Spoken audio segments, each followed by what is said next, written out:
আজকে তোমাদের সাথে শেয়ার করব হচ্ছে কাস্টার্ড ম্যাঙ্গো আইসক্রিম রেসিপি। তো বাড়িতে পড়ে থাকা একটা নরম মজে যাওয়া আম দিয়ে আজকে অসাধারণ সুন্দর কাস্টার্ড ম্যাঙ্গো আইসক্রিম বানিয়ে নিয়েছিলাম। কীভাবে বানিয়েছিলাম চলো সেটা তোমাদের সাথে শেয়ার করা যাক। তো প্রথমে মিক্সার গ্রাইন্ডারের মধ্যে দিয়েছিলাম হচ্ছে জ্যাগরি পাউডার, তার মধ্যে দিয়ে দিয়েছিলাম হচ্ছে গুঁড়ো দুধ, তারপর সেই বললাম পুরোনো যে আমটা ছিল সেই আমটা দিয়ে দিয়েছিলাম, তার মধ্যে দিয়ে দিয়েছিলাম ফ্রেশ ক্রিম, তারপর একটা স্মুথ পেস্ট বানিয়ে নিয়েছিলাম। আরেকদিকে যেটা দুধের মধ্যে কাস্টার্ড পাউডার গুলে রেখে দিয়েছিলাম। তারপর আমরা গ্যাসের মধ্যে দুধ জাল দেওয়ার জন্য বসাবো। তো মানে মেন ব্যাপার হচ্ছে দুধটাকে গাঢ় করতে হবে। তো দুধটাকে বেশ অনেকক্ষণ ফুটিয়ে আমি হাফ করে নিচ্ছি, মানে অনেকটা পরিমাণ জাল দিয়ে দুধের যে ঘনত্বটা, মানে যে দুধটাকে অনেকটা গাঢ় করেছি।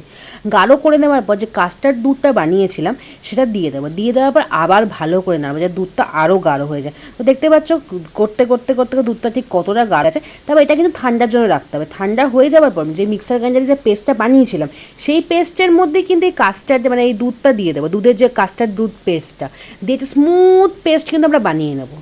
তারপর এই স্মুথ পেস্টটা বানিয়ে নেবার পর এখানে ড্রাই ফ্রুটস অ্যাড করতে পারো। আমি শুধুমাত্র কাজু অ্যাড করছি, তোমরা তোমাদের পছন্দ মতো যে কোনো ড্রাই ফ্রুটস অ্যাড করতে পারো।